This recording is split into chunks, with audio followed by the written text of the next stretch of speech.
4 minus 1 gives us 3, and again 4 minus 1 gives us 3, and 3 times 3 is equal to 9. But this answer is not correct.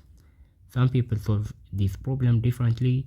What they do is they start from the left and go all the way to right, like 4 minus 1 gives 3, and 3 times 4 minus 1, and then 3 times 4 gives 12, and 12 minus 1 is equal to 11, right?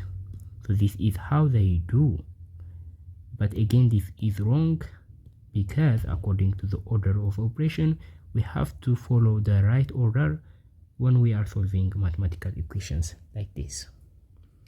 So here is the rule PEMDAS. I'm going to write here. So I wrote here the rule itself. So here P stands for parentheses, E stands for exponent, M and D stands for multiplication and division, A and S stand for addition and subtraction. So the thing is, when we are dealing with mathematical equations, the first thing we should solve is parentheses. And then after we solve the parentheses, all the parentheses, only then we are allowed to move to exponent, right? Exponent is second priority, and multiplication and division has third priority, and addition and subtraction has fourth priority, right?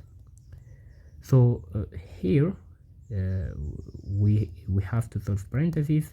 Exponents are number that are written on top of number, on top of base number, and multiplication and division at third, and then addition and subtraction. Here is the rule though. If we solve subtraction before multiplication, that is wrong, and we are going to violate the rule itself, right? So let's go back into our problem. So here we have 4 minus 1, but this is not the first thing to solve, right? According to the order of operation, multiplication has a greater priority than subtraction, so we have to solve the multiplication before the subtraction, right? So 1 times 4 is 4, and 4 minus 1 would be the next equation. So 4 minus 4 gives us 0, and 0 minus 1 gives -1. So the final answer to this question is -1.